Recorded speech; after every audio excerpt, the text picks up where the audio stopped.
There are two things that I think that great leaders need to have: empathy and perspective. And I think these things are very often forgotten.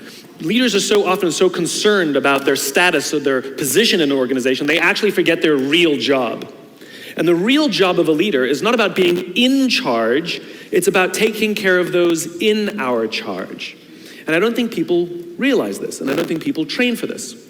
When we're junior, our only responsibility is to be good at our jobs. That's all we really have to do. And some people actually go get advanced educations so that they can be really good at their jobs, accountants or whatever, right? And you show up and you work hard, and the company will give us tons and tons of training how to do our jobs. They'll show us how to use the software. They'll send us away for a few days to get trained in whatever it is that we're doing for the company. And then they expect us to go be good at our jobs. And that's what we do. We work very hard. And if you're good at your job, they'll promote you. And at some point, you'll get promoted to a position where we're now responsible for the people who do the job we used to do, but nobody shows us how to do that. And that's why we get managers and not leaders. Because the reason our managers are micromanaging us is because they actually do know how to do the job better than us. That's what got them promoted. Really what we have to do is go through a transition. Some people make it quickly, some people make it slowly, and unfortunately some people will never make that transition at all. Which is we have to go through this transition of being responsible for the job and then turning into somebody who's now responsible for the people who are responsible for the job. And as I said before, one of the great things that is lacking in most of our companies is that they are not teaching us how to lead. And leadership is a skill like any other. It is a practicable, learnable skill. And it is something that you work on. It's like a muscle. If you practice it all the days, you will get good at it and you will become a strong leader. If you stop practicing, you will become a weak leader.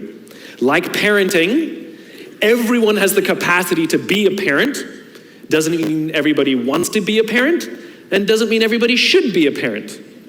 Leadership is the same. We all have the capacity to be a leader. Doesn't mean everybody should be a leader, and it doesn't mean everybody wants to be a leader. And the reason is because it comes at great personal sacrifice. Remember, you're not in charge, you're responsible for those in your charge. That means things like when everything goes right, you have to give away all the credit. And when everything goes wrong, you have to take all the responsibility. That sucks, right? It's things like staying late to show somebody what to do. It's things like when something does actually break, when something goes wrong, instead of yelling and screaming and taking over, you say, try again. When the overwhelming pressures are not on them, the overwhelming pressures are on us. At the end of the day, great leaders are not responsible for the job. They're responsible for the people who are responsible for the job. They're not even responsible for the results. I love talking to CEOs and say, what's your priority? And they put their hands on their hips all proudly and say, my priority is my customer. I'm like, really? You haven't talked to a customer in 15 years.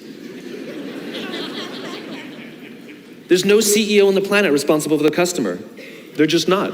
They're responsible for the people who are responsible for the people who are responsible for the customer. I'll tell you a true story. A few months ago, I stayed at the Four Seasons in Las Vegas. It is a wonderful hotel. And the reason it's a wonderful hotel is not because of the fancy beds. Any hotel can go and buy a fancy bed. The reason it's a wonderful hotel is because of the people who work there. If you walk past somebody at the Four Seasons and they say hello to you, you get the feeling that they actually wanted to say hello to you. It's not that somebody told them that you have to say hello to all the customers, say hello to all the guests, right? You actually feel that they care. Now, in their lobby, they have a coffee stand. And one afternoon, I went to buy a cup of coffee, and there was a barista by the name of Noah who was serving me. Noah was fantastic. He was friendly and fun, and he was engaging with me, and I had so much fun buying a cup of coffee, I actually think I gave 100% tip, right? He was wonderful. So as is my nature, I asked Noah, do you like your job? And without skipping a beat, Noah says, I love my job. And so I followed up. I said, what is it that the Four Seasons is doing that would make you say to me, I love my job? And without skipping a beat, Noah said, throughout the day, managers will walk past me and ask me how I'm doing, if there's anything that I need to do my job better. He said, not just my manager, any manager. And then he said something magical. He says, I also work at Caesar's palace. And at Caesar's palace, the managers are trying to make sure we're doing everything right. They catch us when we do things wrong. He says, when I go to work there, I like to keep my head under the radar and just get through the day so I can get my paycheck. He says, here at the Four Seasons, I feel I can be myself. Same person, entirely different experience from the customer who will engage with Noah.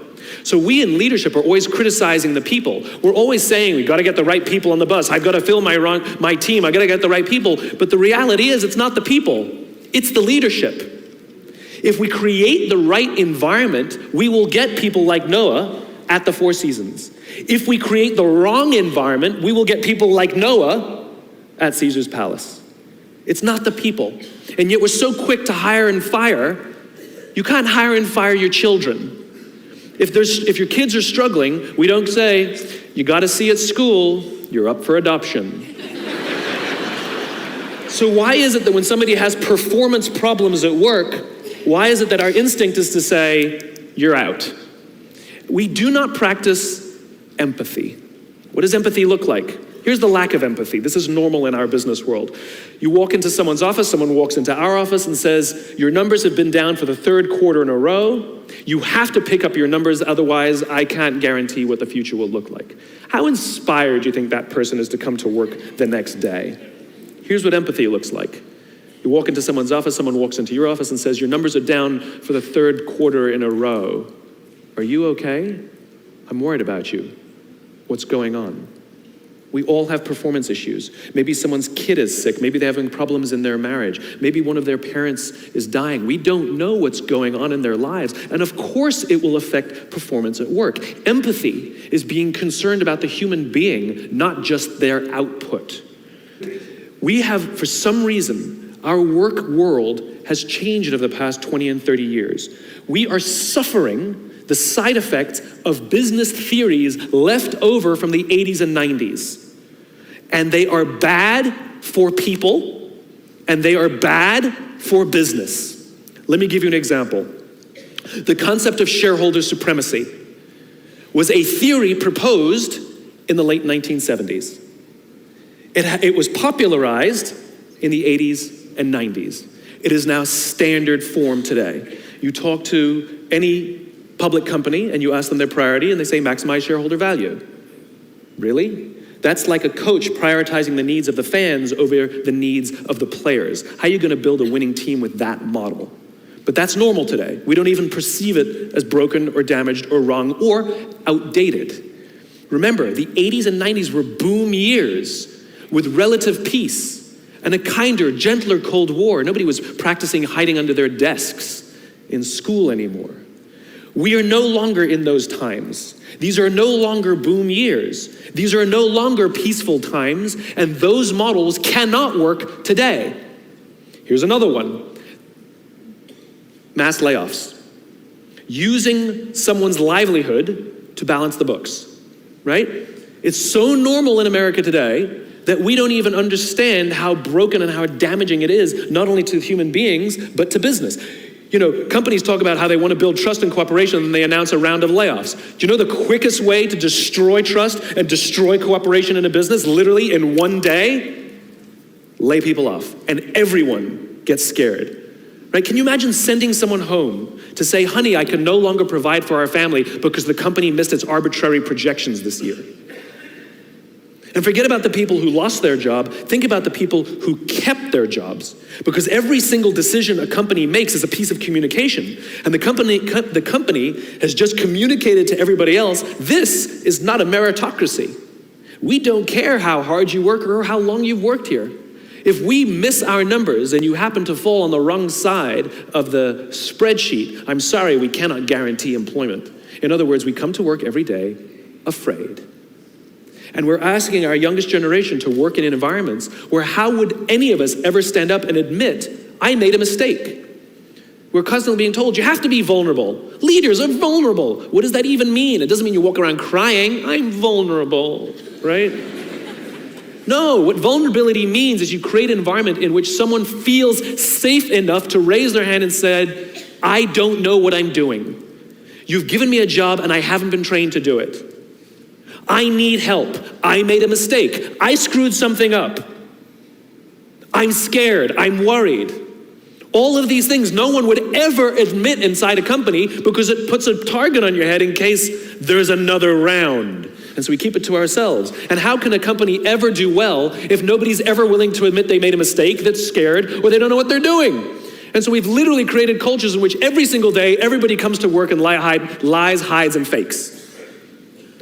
And we're asking our youngest generation to work and succeed and find themselves and build their confidence and overcome their addiction to technology and build strong relationships at work. We're asking them to do this, and these are the environments we've created.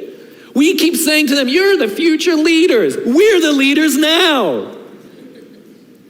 We're in control. What are we doing? This is what empathy means. It means if there's an entire generation struggling, maybe it's not them. It's like, the only thing that the common factor in all my failed relationships? Me. Same thing. Well, we just can't get the right performance out of our people. Maybe it's you. Right? It's not a generation. It's not them. They're not difficult or hard to understand. They're human beings like the rest of us, trying to find their way, trying to work in a place where they feel that someone cares about them as a human being. By the way, that's what we all want. In other words, it's not even generational. It's all of us. This is the practice of empathy, that if we're struggling to communicate to someone, if we're struggling to help someone be at their natural best, I'm tired of people saying to me, how do I get the best out of my people? Really, that's what you want? They're like a towel, you just wring them. How can I get the most out of them? No, how do I help my people be at their natural best? Right? We're not asking these questions. We are not practicing empathy. We have to start by practicing empathy and relate to what they may be going through. And it will profoundly change the decisions we make. It will profoundly change the way we see the world. Someone's driving to work. You're driving to work. And someone wants to cut into your lane. What do? Do you pull your car up or do you let them in? Most of us pull our cars up and go like this. You wait your turn. Now let's practice empathy. I don't know, maybe they've been out of work for 6 months. Maybe they had trouble getting the kids out to school this morning and now they're running late for a really important interview and they just have to get to this interview and they're gonna cut into our lane. Or maybe they're just a bastard, I don't know. But that's the point. We don't know. We don't know. And the practice of empathy will say, I'll let them in and I'll arrive to work 1 car length late. Right? We don't always have to be right. We don't always have to be in charge. We don't always have to be the one who succeeds. It's not about winning or losing.